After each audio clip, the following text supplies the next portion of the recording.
يا مرحبا فيكم، عاش من شافكم وش راكم. حاليا أنا موجودة في أول صالون للطبخ التقليدي الجزائري والتراث الجزائري، وراح نعيشكم هذه الأجواء. تعالوا معنا.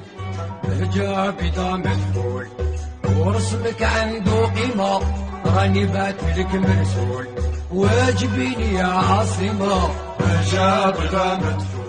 توحشتيني بزاف. الله يسلمك، مرحبا بك في الجزائر عنا، وإن شاء الله تكوني بخير. وش راكي لاباس؟ الحمد لله تمام. مليح، تعجبك إن شاء الله بزاف الجلسة هذه.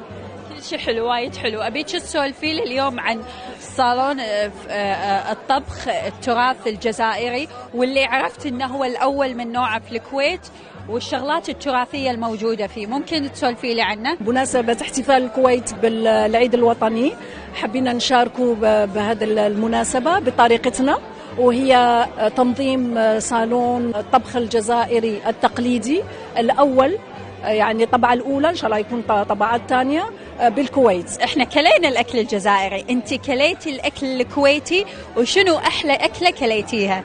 في الحقيقة أنا جديدة بالبلد، ما عندي زمان من اللي جيت. جربت أكلة والله نسيت شو اسمها، هذه القريش، اللحمة يريش اللحم المدقوق.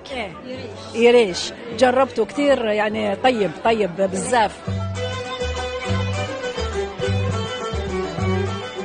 يعتبر الكسكسي عندنا هو الطبق الرئيسي في الجزائر، وهو متنوع، يعني كل منطقة ولها طبخة الكسكسي. يتعمل على البخار يعني بدون ماء نهائيا، وعبارة عن خضار، والأساس تاعه هو الفول. هذه الطبخة الثانية المشهورة بالجزائر، مشهورة يعني شو اسمها؟ واسمها تليتلي. هي عبارة عن لسان العصفور، مكرونة مع لحم مفروم، والأساس هو بصل وقرفة، يعني توابل بس القرفة فيها.